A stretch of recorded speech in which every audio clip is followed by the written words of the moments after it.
Dito sa Baguio, sa teachers camp, na mga vlogger na nag-propose na marami raw makikita dito daw sa teachers camp.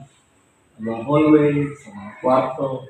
Kaya marami natatakot. Kaya kami, medyo curious kami, ano ba talaga? Kayo po isa sa pinakamatagal na dito. Pumasok ako dito ng 1992 to 96, tapos malis ako. Tapos bumalik ako ng 2003. Up to now, wala naman po kami nararamdaman. Wala.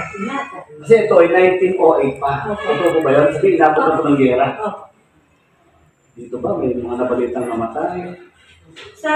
Meron, pero sa atake. Sa mga sakit. Oo. Atake ng puso, gano'n. Kasi may nakikita rin kami, sabi, may pare, nagpugot ang ulo. Nasa YouTube po yan, nakikita natin. Pero sa akin ho, May white lady. oo, wala po. Kasi minsan may nag-shooting dito na yung mga multo-multo. Okay. Ginamit na to. Ginagamit lang yun for gym yata yun. For viewing lang. Ginamit lang yun. Wala talaga. Pero mula kayo ng trabaho dito, di pa ramdam, meron ba kayong naramdaman man lang? Yan. Sa akin, normal lang sana yun. Pero wala. Wala ba? Kahit yung mga kasama nyo, ano ba, kasama nyo, ako nakaramdam. Ito, matagal na rin. Di Ay, ba? sir, Wala, di ba? Wala rin, wala. Talagang wala. Sa tagal-tagal ko dito, wala.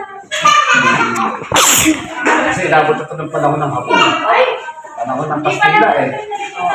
At saka hindi mo sa YouTube. At least, napatunayan natin. Nag-interview pa sila.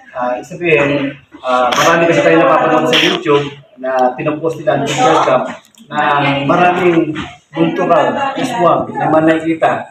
So, isa si nanay sa nagtatrabaho dito, patagal na, wala, kaunting paramdam, wala silang nakikita. Kaya, fake news, putulin na natin. Fake news.